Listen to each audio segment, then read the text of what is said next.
All right. Hey, welcome everybody. We're gonna talk through AI again. This is going to be very informal, so ask questions. I'm of the mindset that AI can be very frustrating in some ways. It doesn't live up to the hype, but also in some ways it's like crazy amazing in how much you can do. So I think the journey we've been on for the past year is really to figure out, how to get the AI to be super reliable and useful, right? You have a lot of these pie in the sky use cases, stuff that seems cool, but then when you get to the real world, it just doesn't work, right? So, uh, I feel like we've taken that journey, so many of our clients don't have to.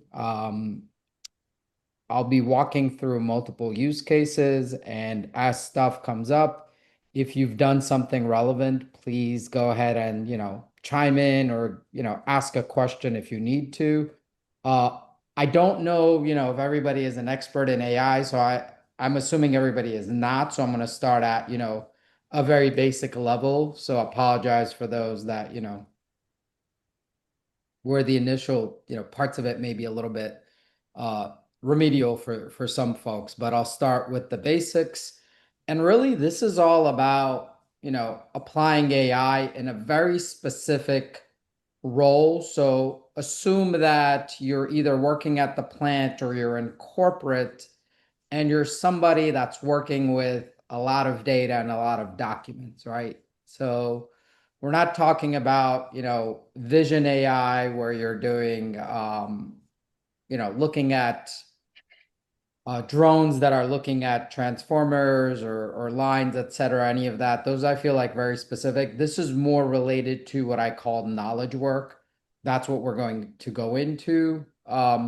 We do the vision work, but that's not my particular area of expertise, so I won't go into it.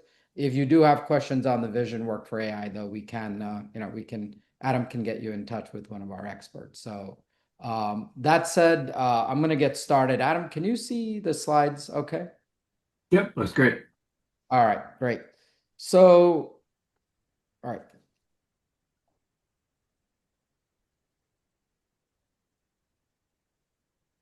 If you go full screen and then just click no, yeah, there you Yeah. So, all right. So yeah, I'm not sure why these white lines are appearing. I apologize. But so, okay. So the agenda for today is, I've already introduced myself. I won't go into too much about Integ. Like I said, we've been around for over 20 years. We've got over, 75 something utility clients. Almost every ISO is a client of ours as well.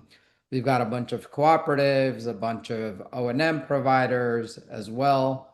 And we're in Europe, US, and Canada, um, and some in Asia, actually. So we're selling solutions throughout the entire world.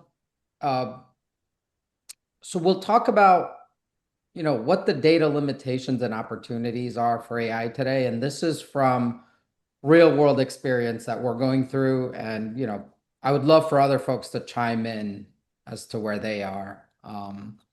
Talk a little bit about how we're integrating AI into utility workflows, go into key use cases for compliance and planner performance management. Um, Throughout all of this, we'll kind of show you the AI that we're using internally, and we're trialing this for a lot of clients at this point, and we're seeing how everything works. And then we're going to have a very large implementation for, a ton of our other clients. But there's a lot of items that we're going to address to make sure, the most two important things are going to be security and reliability.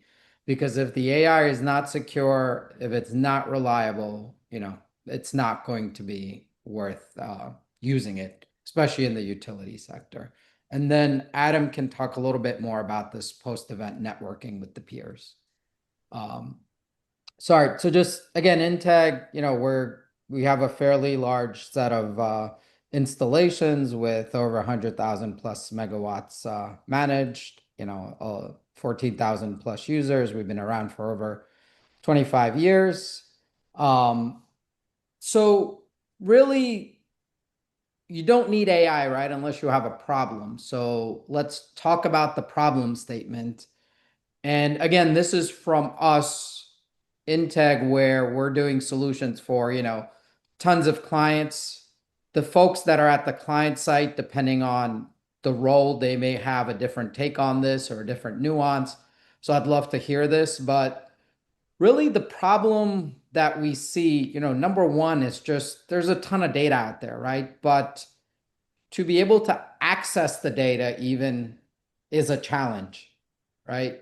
And I'm not even talking about being able to query it and ask it for analysis. Just getting to the data that you need often is not an easy thing. Number one, there's limited customization, right? So most users, if you're using either a vendor tool or if you need data, you're using something like Power BI or Excel. So you're kind of limited in there. Same thing if you want to do ad hoc analysis, right? Like, you know, you're doing offers into, let's say, an ISO. What if the offers were a little bit different, or which offers were put in but didn't get accepted and why? Or if I'm doing GADS analysis, take out these events and then tell me what my EAF is, right? Or something like that. Right now, you have to use many tools, and some of the tools Integ sells as well. It's not very easy to do some of this. So we will work with AI to show you how that can be done. The other thing is that there's integration silos, and really anytime you need change, right, you have to go through IT, and IT is very busy. They've got a million things to do. So it takes a long time to get stuff done, and it's often too expensive. So you have to rely on Excel or, whatever the basics are. And it really, really hinders the ability to move forward quickly. Um, so again, I think the bottom line with all of this is there's just too much data, right? And the answer to that is that we really want to use the ability to chat with data in plain English, right? It's the most simplest, most easiest things for human to understand. Our language is our primary means of communication. So rather than clicking on a keyboard or building user interfaces, just talk to the system and see how we can do this reliably, right? The other problem is rather than just talking to the data, if you have to build IT solutions, it takes a long time. So we're going to walk through some of the tools where we're building these solutions, using the AI. And I want to walk you through what parts you can trust, what parts you can't. As you build these solutions, you want somebody that's kind of a subject matter expert that understands the output. So if you do something with AI, our way of thinking is that once you do it, once you test it and it looks good, then we have the ability to press a button and say, you know what, operationalize this. And the thing that's operationalized is software code, which runs the same every time. There's no AI. And that's really the only approach that we propose. Otherwise, anything you're doing with AI, you have to be very careful and make sure you check your references, etc. So on top of these two, the biggest issue we're seeing, and it's AI causing the problem now, is renewables, and they're coming into vogue because there's just so much of a demand for energy due to these AI data centers. There's new automations that are needed. It's just too much data to handle, or you're getting a ton of units. You're getting folks at the plant that are not as familiar with these, that there are folks that are coming on that have some experience, but 95% of the folks at the plants are used to fossil, so they're not used to this data. And on top of that, integration is difficult because it's not like everything flows in the way current systems do. All these folks have their own SCADA system, so you have to get data integrated, get data out, and there's a ton of compliance, and it's ever changing, and there's more and more compliance that's coming with renewables. So this is all kind of making the problems worse. Um, so how is AI solving this, right? It's basically a force multiplier. Think of it as a free assistant that can do everything you want. We're starting to see a lot of clients use alerting and validation where rather than you have to worry about all of this, the system is just telling you exactly what it's constantly scanning the data and telling you. Um, Predictive modeling and forecasting systems that would have cost hundreds of thousands of dollars are now, you can build these systems within a week using AI. So it's amazing some of what we're seeing. Unfortunately, I won't have time to go into this, but we may do a whole separate uh, talk on this piece. And then there's so much data, right? How do you do discovery or how do you talk to the data? How do you analyze it in an easy way without, having to have IT or just go through Excel and do all of that manual grunt work? Um, so with all these problems, what we're seeing why utilities are slow to adapt, right, is there's a ton of cyber requirements and AI by itself, unless you're doing it a very specific way, it is not secure. Your data is shared. So, and what we're seeing is that the chat GPT that you're getting locally, it's not something where you're sharing data with everybody. It's just one person, and it's not great either. It works fine for individual, doesn't work well for teamwork.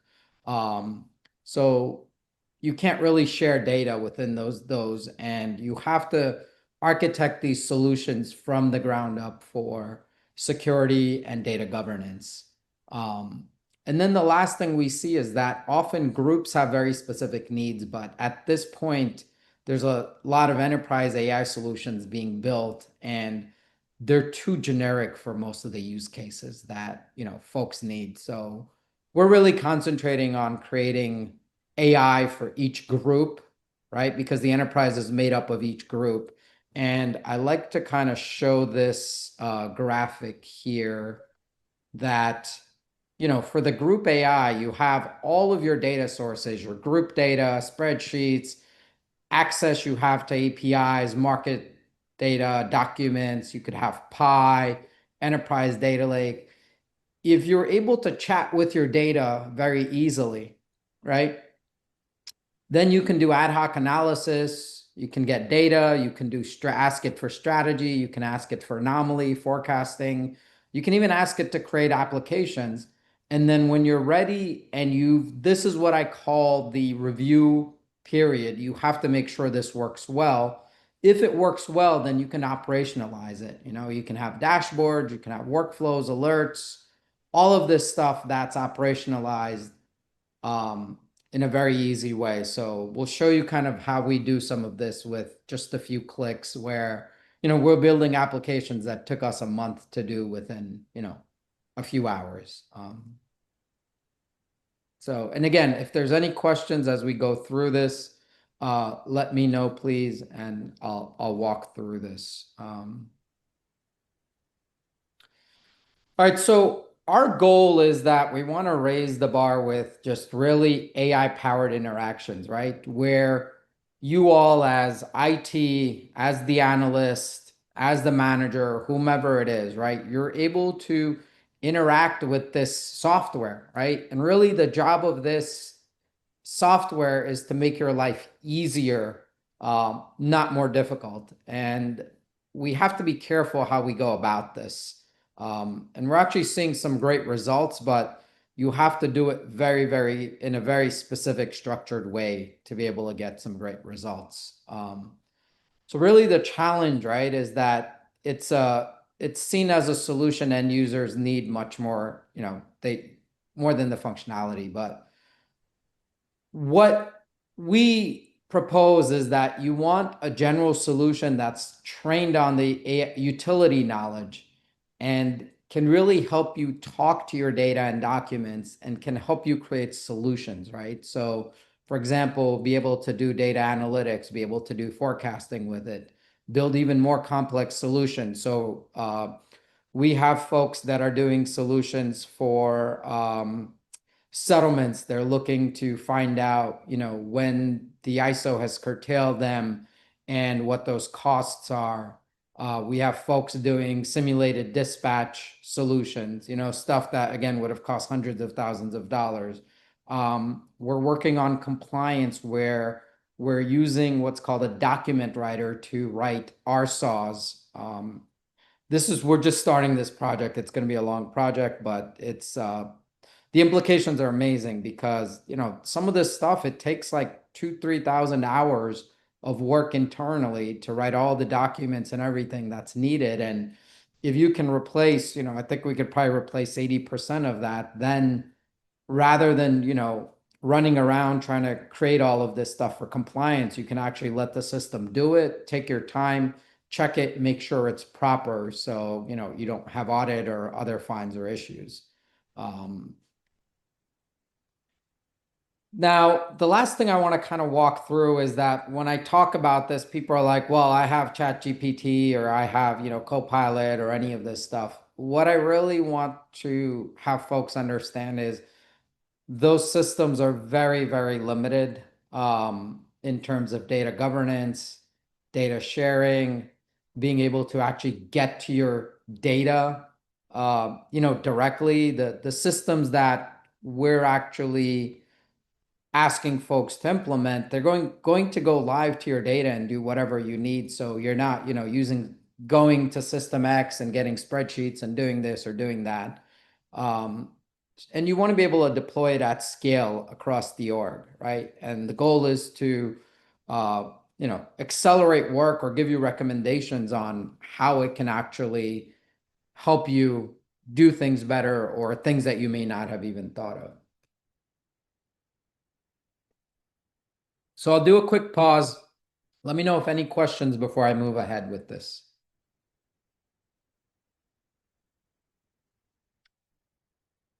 And Adam, I'm coming across okay? You can hear me okay? Yep, I can hear you. If anybody has a question, just raise your hand. I can unmute. Sure. Awesome. Let's keep rolling. All right. So first case is actually, this is a little bit out of sync. So we're going to talk about writing internal documents. But even before we go into writing internal documents, and I'm going to keep this very simple. I have much more complex use cases, but everybody may not be familiar with the subject matter, so I'm going to keep it as simple as possible. But here, let's just start with the ability to chat with your report, your internal documents, any of that. So for example, the way we do this and when we're doing this, right, is that you're going to come in here and if I'm John, I have access to these projects. Now, what are these projects? These projects are just collections of documents. We don't suggest anything except this approach because if you are doing internet searches or anything, it's not reliable as to which document, even which version of the document. So in our world, what happens is that clients go ahead and create these repositories and they can be automatically updated if needed. And then they give access to the repositories to the different folks. So there's data governance built in. So for example, if I want to chat with my solar DRI document and say, hey, what do I need to report for solar event data, right? I can go ahead and do this. And now you could do this in ChatGPT, but enterprise-wide, right? What you want is you want to make sure that correct documents are here in your document repository, right? The correct documents are there, then it's going to be very easy, right? Same thing, I can ask, show me all the performance metrics and formulas, right? And I'll do another use case later And on. there is one question I think to address that Sure. during this that LGR from Aon asked, which is how are you preventing hallucinations in this platform or in this use case? Sure. So A couple of things. When we're doing this, and I won't have a chance to go into some of this. When we're loading the documents, there's a specific set. So some of the hallucinations are going to happen because you're going to have, you know, thousands and thousands of documents that you're going over. If number one, what we do is we're loading very specific documents into the system. And when you load them, you can also put meta information as to what's needed. The other thing we're doing as we do this is that we can put references to exactly what part of the document the system came from, and I'll walk through that a little bit more. And then there's some technical things such as temperature, et cetera, that can be set within here that also, give you very highly accurate data results. Um, so yeah, that's essentially it, and I can go into that a little bit more at the end if we have some more time as well. So, but we're finding about 90+% on most of these, about 95% on most of these. All right, so the other thing is, for example, let's say I have, you know, reports within here. I can go into, let's say I have my reports. And let's say I have, fuel data, right? So this is one of the reports that's in to say, hey, how much coal was burned. So if you want, you can also have the system and have it query those types of reports and say, hey,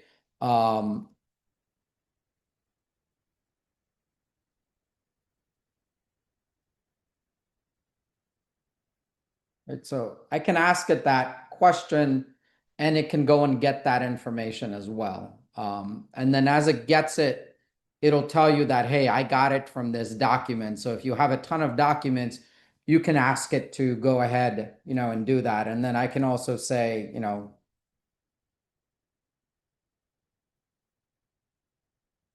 show me a summary of this document, right, as well.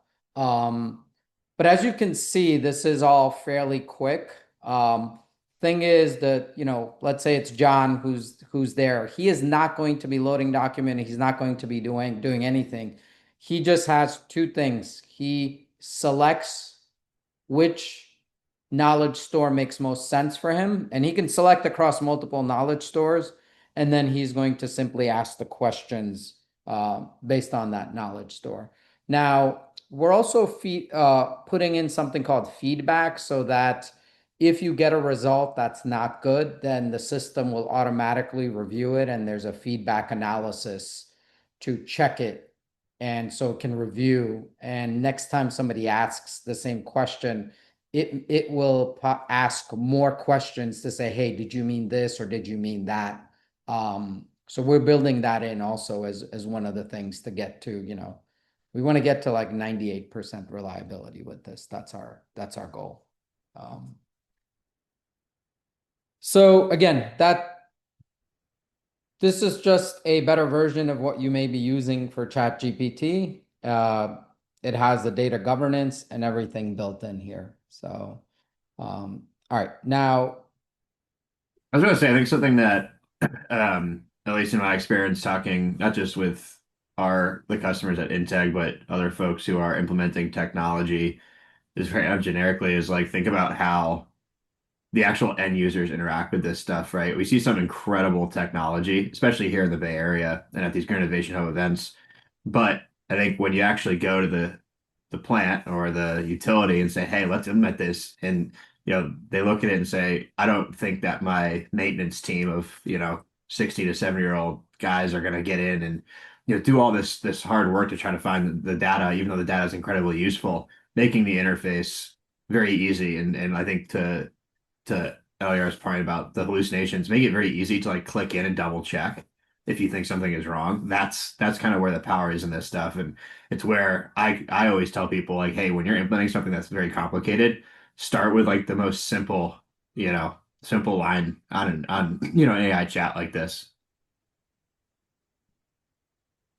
no, that makes total sense. So the next thing that use case that I want to walk you through that we're doing with clients is that we're creating document writers. Now, what is a document writer? So to give you an example, I have some compliance documents, and I have stuff for Unit 1 where I have all event data, and then I have some EOP data, and then I have also Unit 2 data, and then I also have some PRC4 data for, different groupings.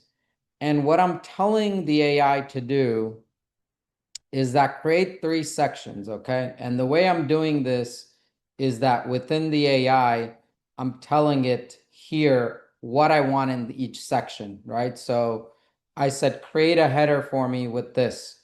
Next, create a header called all events by unit and put in the following information. And this is the AI prompt. Get data from any document with a section title and then list all the events here. Exclude any type of event RS. So the AI can now go through this and review the document like a human, and it can write information based on what you told it. So I gave it this, these few words, and basically it was able to create this entire piece, and it summarizes where it got the data.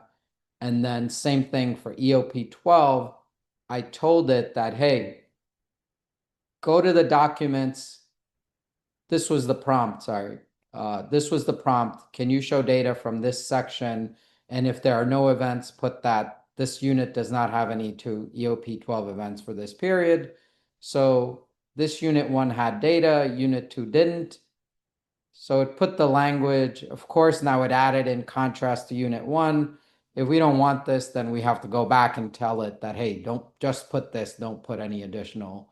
But what we're seeing uses for this for is, again, to write different RSA documents, etc. And the use cases where we're seeing this, it'll save like 2,000 to 3,000 hours per year easily just for specific set of documents. So if it's used throughout enterprise, then it can be used to take something that everybody hates to do, which is documentation.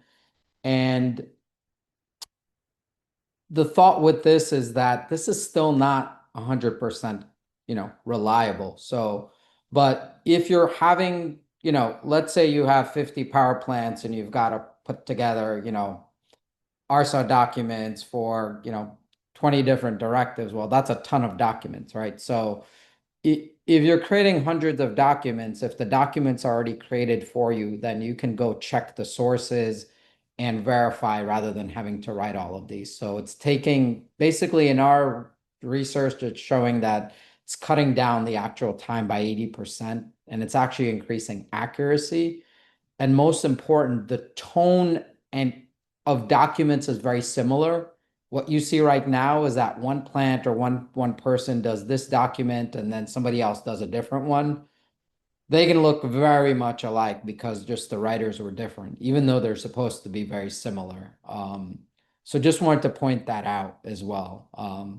This is, this is going to be a great use case. So I'm not sure if anybody on the call is using something like this internally for document writing. I'd love to hear from the folks on there. Yeah, so you're unable to mute, or you're able to unmute yourself. But yeah, I would definitely love to hear that as well. If anybody wants to speak up, give it a couple seconds. Then if nobody has anything, we can move on.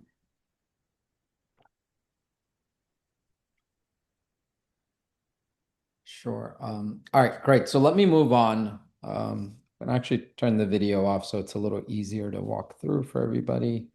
All right. So once you've done this, the other thing is that, often you're creating graphs or dashboards or notifications, any of that. We're using AI to automate that as well. So let's go here. We're going to go to eCharts and we're going to create this graph from scratch. I'm going to say add a chart with my AI assistant. And let's say I want to look at cost code data. Right. So again, assume you're John, you're going to be given access to different data sets through, through IT or whomever. And again, it takes no time to do that. Those data sets can be created by anybody within minutes and assigned within minutes as well. But so let's say I'm John and I'm in the GADS world, I have access to a bunch of different data sets. And I'm specifically looking for cause code analysis. So, okay, it says, hey, I found two data sources, right? What do you want to do? Then I'm going to say, okay, use data source one and create a pie chart and show me the data.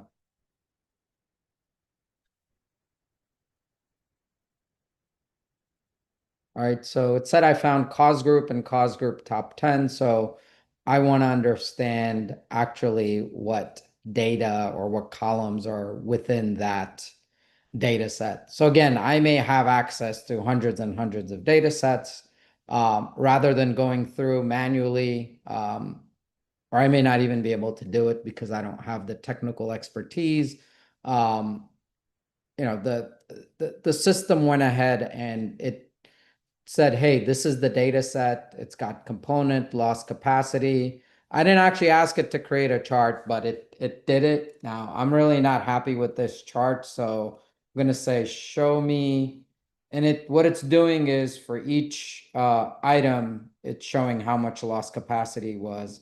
So show me this in a pie chart, right? So now let's look at this in a pie chart.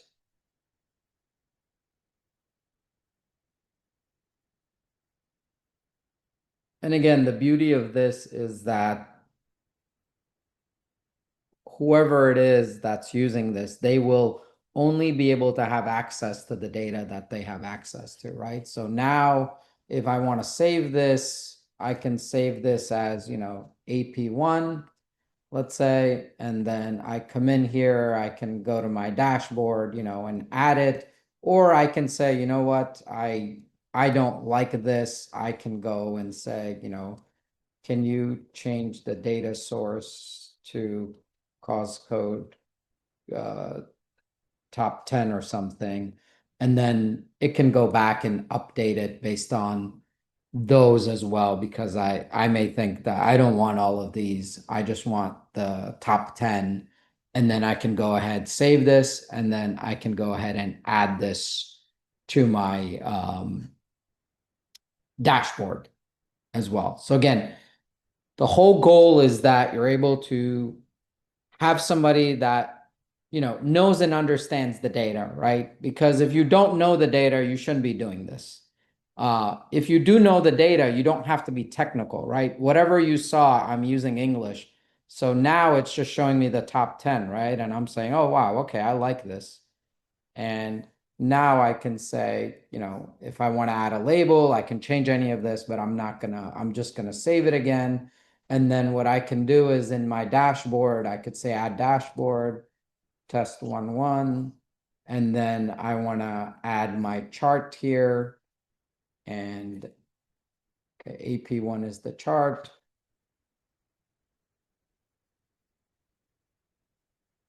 right? So if I'm somebody that can create dashboards, then I've created this. And then if I want, I can assign, if I'm IT, I can assign access to anybody right there and you're done. So within minutes, I can create a dashboard. Now, if you didn't want to do this, we also have the ability to create dashboards via prompts.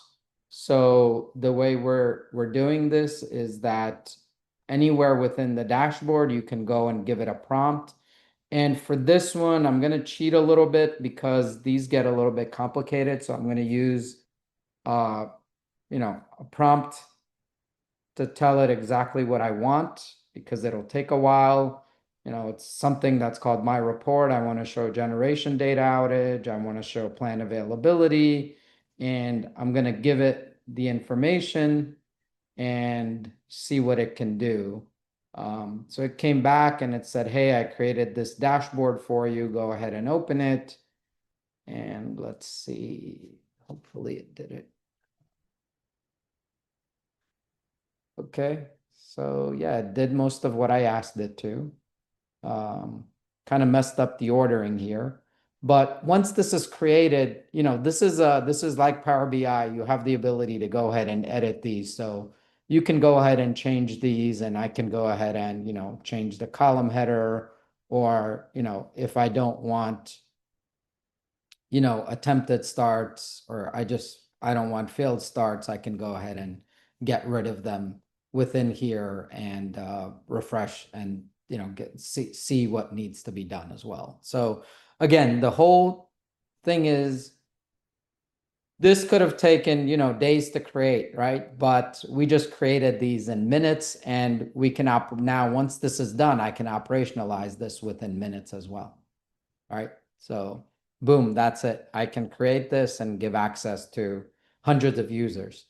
Now, what I want to point out is that when these are created, you need to make sure that these are tested and verified, right? Once they're created, you're using AI to create these, but the code is same as Power BI. It's just rather than a human, it created the underlying, reports the same way you would have done by clicking through, and you can change it the same way you would click through in Power BI or our tool. So this is in fact reliable. If you liked what this created, then you can create the, you can, trust it, and you can give it to people. There's no AI now. When you come to this, my report, versus A1, right? Let's say I go here versus I go to my report. This is going to give you the same answer because it's code. It's not AI. There's no hallucination. We just use the AI to create this. Um, so let me know if any questions on this. All right. In the same I have vein, I had go a ahead. question for the audience. It's kind of interesting in this because, when we, went and talked to folks, operators at car companies, we asked, what are you doing now? What needs to be streamlined? What's causing problems? I'm kind of interested in hearing the same answer from somebody in the audience. I know we've got some folks who have been operators, like I see Brian in there, a couple other folks, Michelle and Brianna. When you all are trying to understand, like, all right, how do we make operations more streamlined? What's going through your mind? I think that's helpful in this workshop setting because I think there's a lot of people in here who are building products or building internal tools. Basically, how do we get to an operationalized, state of something like this instead of, tech that nobody's going to touch? I think is where I'd be interested to hear from the audience.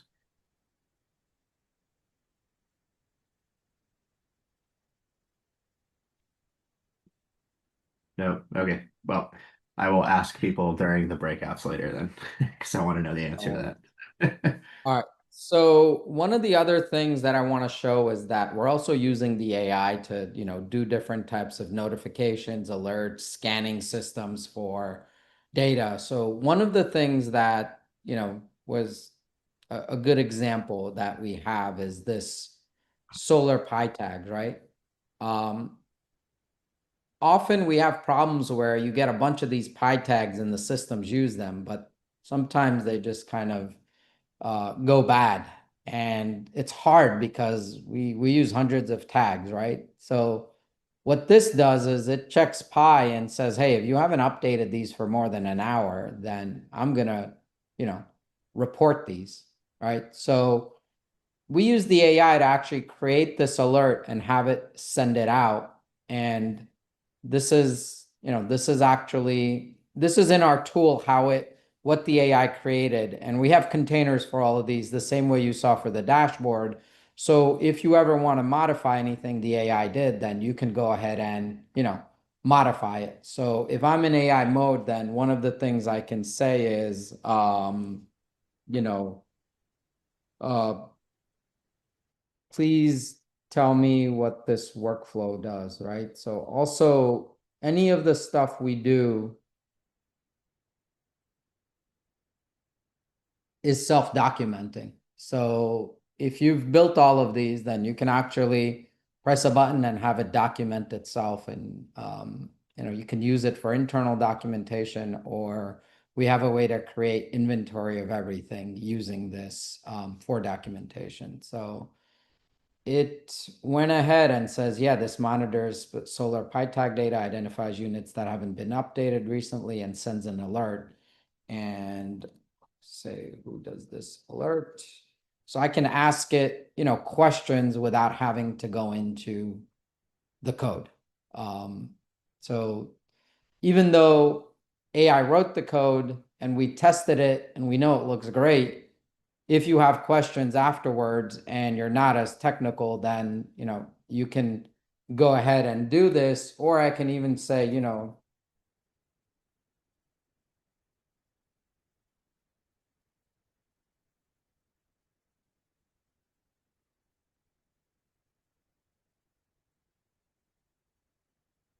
can say change the recipient, you know, um, to add Adam, right? So now this can add Adam to the list. So again, these are simpler examples and I'm hoping everybody will understand, but the whole goal is that, if you're using ChatGPT or these things, yeah, they can write code, but the code doesn't have a safe, secure container. There's no way to change the code. Within here, as you saw with the dashboards, you can configure them. Even within here, I'll show you how this can be configured as well. And anybody can go into the code and update it for IT. Or you can have the system updated as well. And you can say, hey, go ahead and, update it, and then it'll go ahead and update the workflow for you. So again, you have possibilities. You can create this with IT, you can create this with a BSA, and then have IT verify it or have their BSA verify it, and then make changes as needed. But this is all done very safely, securely, and it will only have access to the data that you will have access to as the builder. And once you're done, you can operationalize it, you can schedule it however you want within this work stream. So, all right. Last, what I want to talk about is chatting with your data, right? How are you going to chat with your data? Let's talk about that. So I'm going to go into here and log into this tool, and it's very simple. What I'm going to do is, let's say, and I'm going to stick with the GADS theme and say I want to add data for, let's say event card 97 event data, and I want to add it from 2022 to 2024. And what I want to do is I want to say, can you do cause code analysis on this data for the top 20 cause codes, right? And also, all right, so again, this data that I picked, when I press this button, it knows, that I only have access to this data, and each data has some sort of information about what that data is for. So based on that, I'm going to pick it. As an analyst, if I have access to it, I should know it. Or if not, I can just explore it, right, if needed. So as the system works, the first step is it'll go ahead and say, look, you have this data, right? I have utility unit, I have year, I have this information, and it'll show it. And then it starts doing analysis, right? It already did analysis to say, hey, these are all the cause codes. And now AI is not perfect. If you see cause codes normally don't have commas in them, right? Right? You don't need those commas, but for our purposes here, it's good enough. And then we can say, okay, do graphical analysis on this, right? So it will go ahead and do graphical analysis. And also, what happened is that this is by utility unit ID. So what I'm going to do is add in unit names, and I'm also going to add in what's called cause code descriptions. So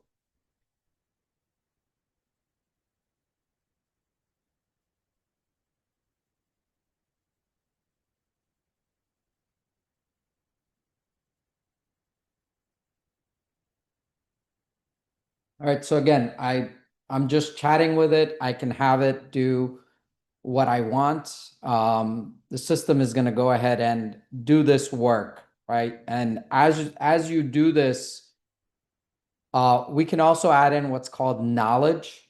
And if we like this, we can also save this as what's called a template. So once you save it as a template, it's the same as what I showed you before. It does not use AI anymore.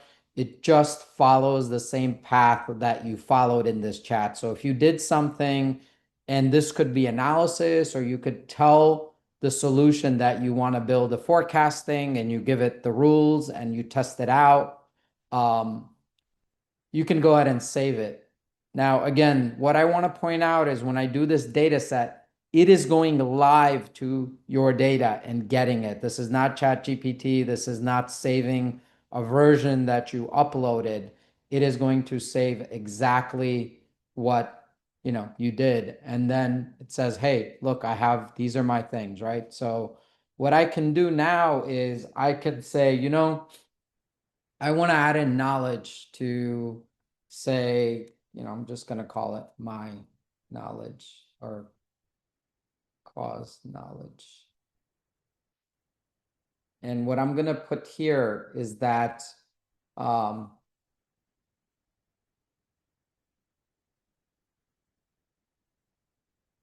right? So I'm going to tell it that ignore all of this analysis and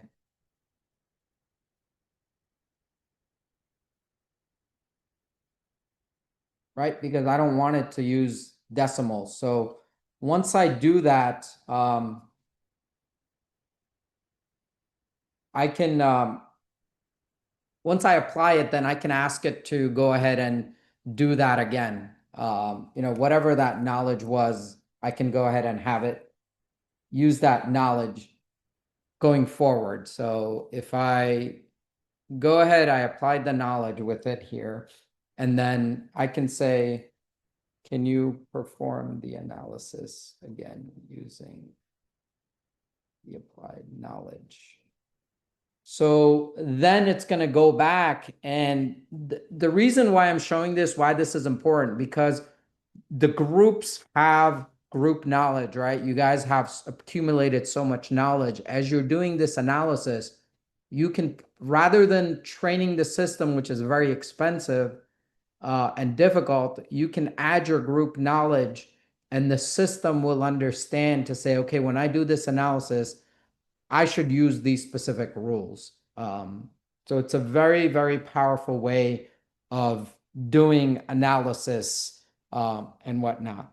Now, if I do this, I can go ahead and save this as a template. So, well, first, so yeah, so you can see now it got rid of the reserve shutdowns, right? So again, simple example, but you can get data and you can tell it exactly what you want. You could do what if analysis, tell it to take specific things out of the data set, pretty much anything you want, as long as you explain it properly, the system can do those types of things. And, even when you ask it, it'll do more than what you've asked because now it's doing, by each unit. So like Canada one had these, Poland had these types, and it's just showing you what's going on. Now, if you want to save this, you can save it as what's called a template. And when you do templates, right, we have what's called new chat from template. You're going to come into here and just say, I want to do new chat from template. Sorry, my Zoom is stuck. I may have to stop sharing for a second here. All right, so.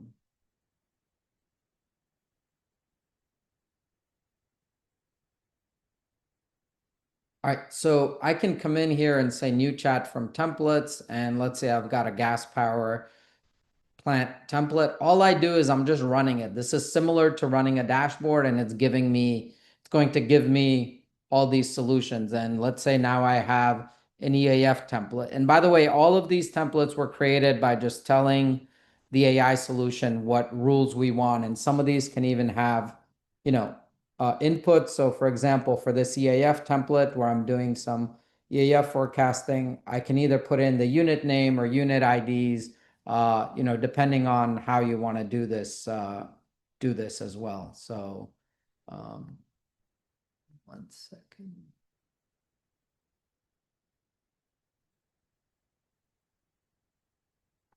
All right. So again, I'm able to create solutions and create these templates fairly easily from existing solutions and run them similar software. So we've done EAF forecasting, we've done load analysis, we've done real time versus actual events.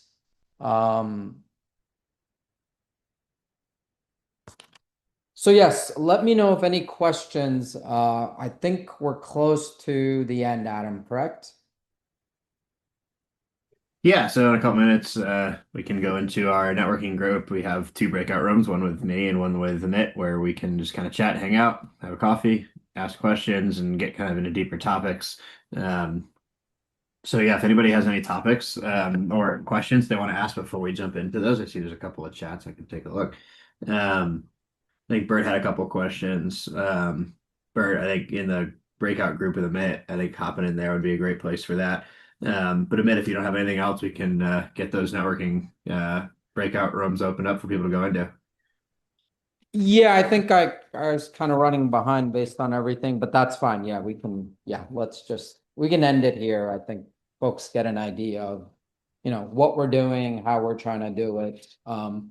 Really the bottom line is that think of everything in two modes in AI. One is a review mode, and if you've had the AI create solutions that you've reviewed and tested, those solutions, hopefully as long as AI is not doing those solutions, then those are going to be rock solid because it's just software.